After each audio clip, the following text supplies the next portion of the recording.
Let's take a moment to explore why the past still lives inside us and how painful experiences remain in the subconscious until we gently release them.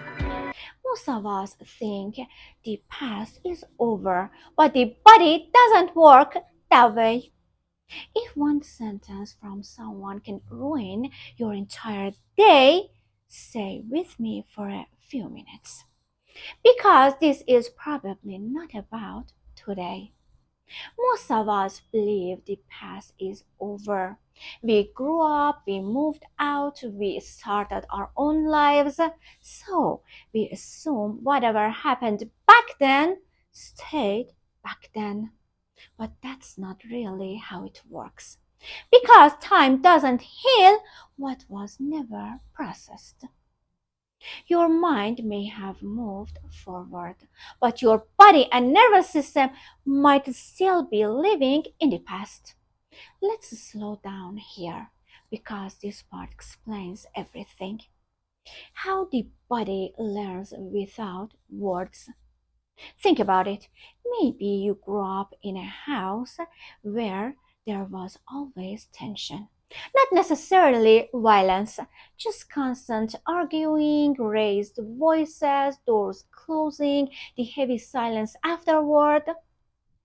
As a child, nobody sat you down and explained anything, but your body learned very specific rules.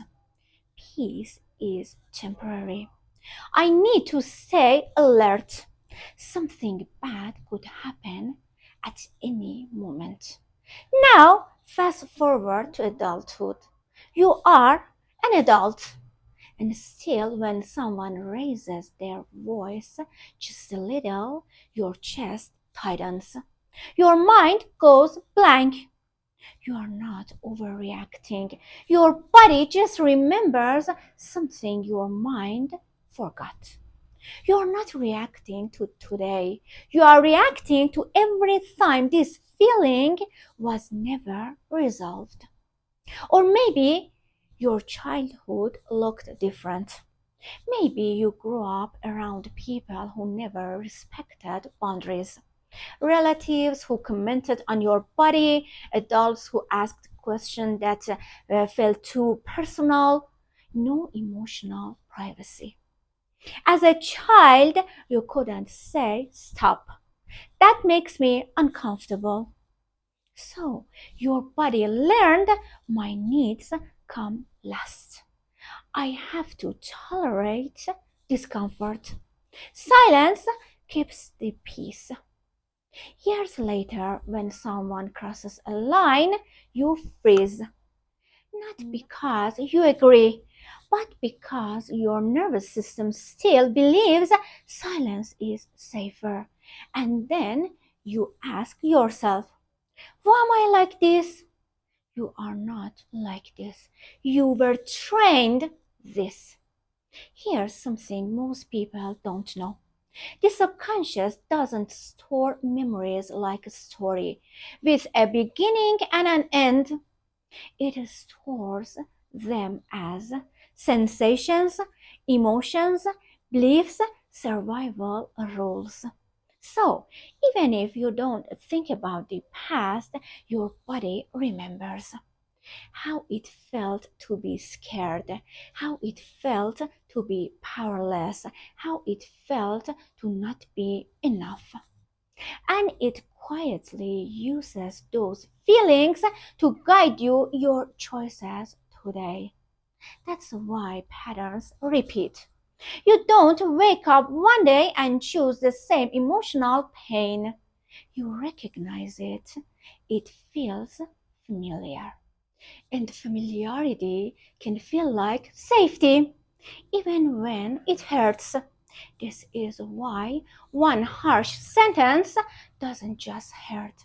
It lingers, it follows you into the next room, into the rest of the day, because it didn't just touch the present moment.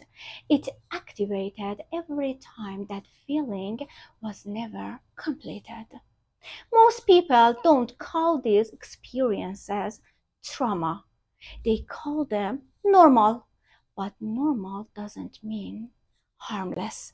Healing doesn't mean erasing memories, reliving everything, blaming your parents or the past.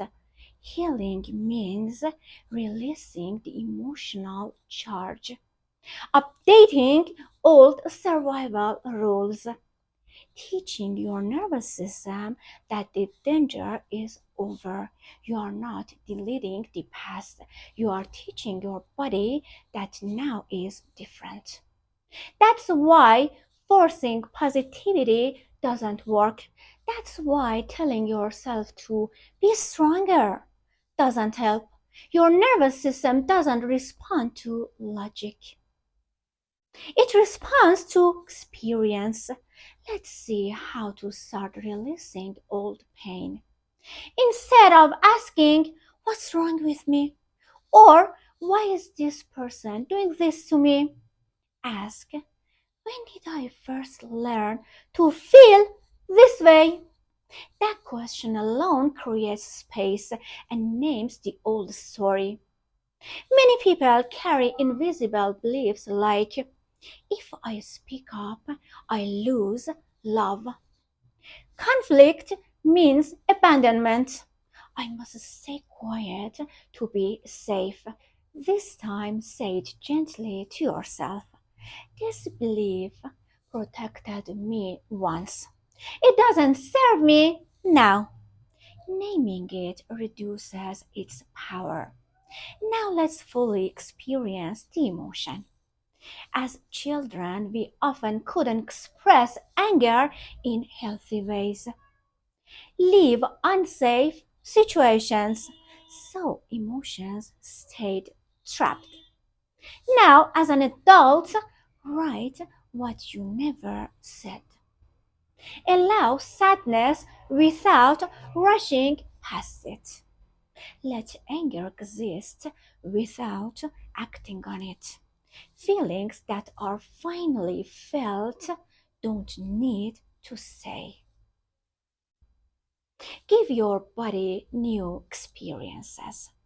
Your nervous system learns through experience, not explanation. That means calm moments, respectful conversations, being heard, saying no, and surviving.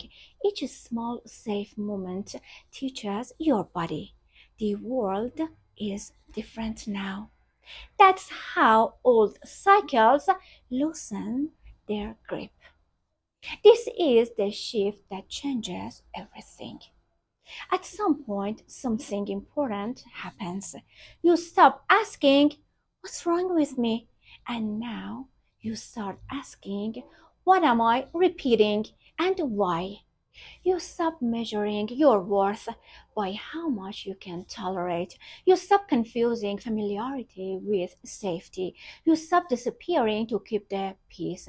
And one day you realize something incredible. The past still exists, but it's no longer in control. You didn't erase it, you outgrow its rules.